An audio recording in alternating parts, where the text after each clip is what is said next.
और ग्वालियर कलेक्टर ने शहर में बढ़ते प्रदूषण को देखते हुए 20 साल पुराने वाहनों को प्रतिबंधित करने का निर्णय लिया है। कलेक्टर रुचिका चौहान ने परिवहन विभाग से 3 दिन के भीतर एक सूची भी मांगी है, जिसमें मैन्युफैक्चरिंग की जानकारी दी गई है। फिलहाल कलेक्टर के इस फरमान से दोपहिया वाहन चालकों के माथे पर चिंता की लकीरें खिंच गई है। देखिए ये रिपोर्ट। देश के प्रदूषित शहरों की तरह ग्वालियर में लगातार बढ़ रहे एयर पॉल्यूशन को सुधारने की दिशा में कलेक्टर ने बड़ा फैसला लिया है।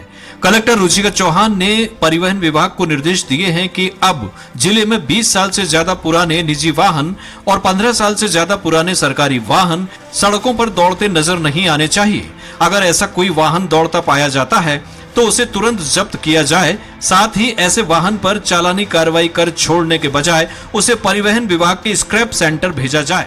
हमारे यहाँ पे कुछ वाहन ऐसे हैं जो काफी पुराने हैं और पुराने होने की वजह से उनके जो इंजन्स के सिस्टम थे वो काफ़ी पुराने हैं और इसीलिए उनके पोल्यूशन करने की संभावना रहती है। तो इसमें आरटीओ को ये बताया गया है कि हमारे स्टेट की जो पॉलिसी है उसके संबंध में जो निर्देश दिए गए हैं उनको निकालें और जन सामान्य के जानकारी के लिए लेकर आए। अगर एडमिनिस्ट्रेशन की तरफ से कोई संयुक्त टीम बनकर उसमें कोई कार्रवाई होनी है तो उसको भी हम लोग टेकअप करेंगे और अन्यथा किस प्रकार से धीरे धीरे उनको फेज आउट किया जा सकता है एज पर द पॉलिसी, इसके ऊपर काम करना प्रारंभ करेंगे। ग्वालियर जिले में करीब 12,53,000 वाहन रजिस्टर्ड, 20 साल से ज्यादा पुराने 1,33,000 निजी वाहन, प्रदेश में लगभग 13,50,000 वाहन स्क्रैप कराने लायक। इनमें 2 पहिया, 3 पहिया और 4 पहिया वाहन शामिल। मध्यम वर्गीय परिवारों पर फिर बढ़ेगा आर्थिक बोझ।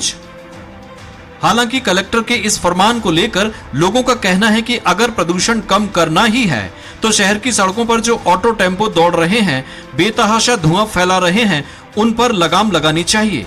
इस तरह से 15 साल में गाड़ियों को सड़क से बंद करना समझ से परे है। इस कार्रवाई से उनके जीवन यापन और बजट पर खासा असर पड़ सकता है। मैंने गाड़ी खरीदी थी 1,20,000 रुपए की। मैं 15 साल तक किस्त भरूंगा उसके बाद 5 साल चलाऊंगा, उसके बाद फिर नई गाड़ी खरीदूंगा। ऐसे मैं अपने कैसे जीवन यापन करूंगा?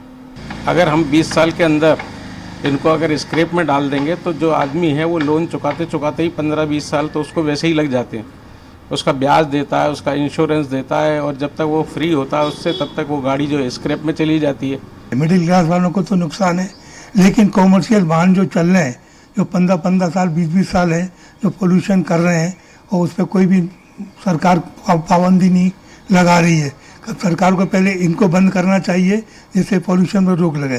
प्राइवेट वाहन जो है वो तो अपने प्राइवेट कंपनी वाले तो चलाते रहते हैं और पोल्यूशन का सर्टिफिकेट भी लेते हैं, लेकिन कॉमर्शियल वाहन को तो सबसे पहले सरकार को लगाम लगाना चाहिए। बहरहाल निजी वाहन स्क्रैप कराने पर रोड टैक्स में 25% की छूट दी जाएगी। वहीं कमर्शियल वाहन पर 15% तक की रोड टैक्स में छूट मिलेगी। शासन द्वारा अधिकृत स्क्रैप सेंटर पर डिस्पोजल कराने पर ही ये छूट मिल सकेगी। वहीं नया वाहन खरीदने में मध्यम वर्गीय लोगों की कमर टूट जाएगी। अब देखना यह होगा कि इस तरह के नियम का कितना पालन हो पाता है। ग्वालियर से विनोद शर्मा की रिपोर्ट।